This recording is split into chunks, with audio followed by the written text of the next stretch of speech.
তোমরা তো আগের ভিডিওতে দেখেইছো যে আমার ফার্স্ট সেমিস্টারের এক্সাম চলছে, আর আজকে আমার লাস্ট এক্সাম। আগের দুটো এক্সাম পলাশিতে হয়েছিল, আর আজকে আমাদের কলেজেই হচ্ছে। তার আগে দুটো এক্সাম ছিল, সেটা নিজেদের কলেজেই হচ্ছে। তারপরে টোটো করে চলে এসেছি, আর এই যে কলেজের সামনেও চলে এসেছি। এবার দেখতে হবে কোন রুমে আমরা বসবো। তো ওখানে একটা পেপার ছিল, ওই পেপারে লেখা ছিল এই যে রেজিস্ট্রেশন অনুযায়ী রুম নাম্বারটা লেখা ছিল। তারপরে রুম নাম্বারটা দেখে চলে যাচ্ছি রুমে।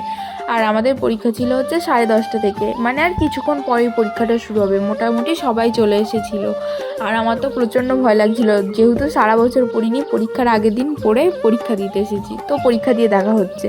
তো পরীক্ষা দেওয়া হয়ে গেছে, মোটামুটি ভালোই দিয়েছি। আর এই যে এখানে আমি ব্যাগটাও নিয়ে নিলাম, এবার যাবো হচ্ছে নিচে বাড়ি যাওয়ার জন্য। আর আজকে প্রজেক্টটাও জমা দিতে হবে। তো পাহাড় পর্বত পার করে আমি নিচে নেমে আসলাম। এত গরম কি বলবো তোমাদের। তার মধ্যে আমি আবার আমার একটা বান্ধবীকে খুঁজে পাচ্ছি না, ওকে না নিয়ে তো বাড়িও আসতে পারছিলাম না। তারপরে জানতে পারলাম ও নাকি চলে গেছে। তো আমি বেশি দেরি না করে বেরিয়ে পড়লাম বাড়ি যাওয়ার জন্য। আর রাস্তায় এত ওয়েদার খারাপ কি বলবো। তো একটা স্প্রাইট নিয়ে নিলাম, স্প্রাইটটা খেতে খেতে ফাইনালি আমি বাড়ি আসলাম। আর আমার এক্সামটাও আজকে শেষ হলো, কি রিল্যাক্স লাগছে কি বলবো। তোমরা কে কে ফার্স্ট সেমিস্টারের এক্সাম দিলে কমেন্টে কিন্তু বলে যাবে, আর কোন কলেজে পড়ো সেটাও বলবে। আর আমার যদি ভিডিও ভালো লেগে থাকে অবশ্যই একটা সাবস্ক্রাইব করে দিও। পরের ভিডিওতে দেখা হচ্ছে, বাই।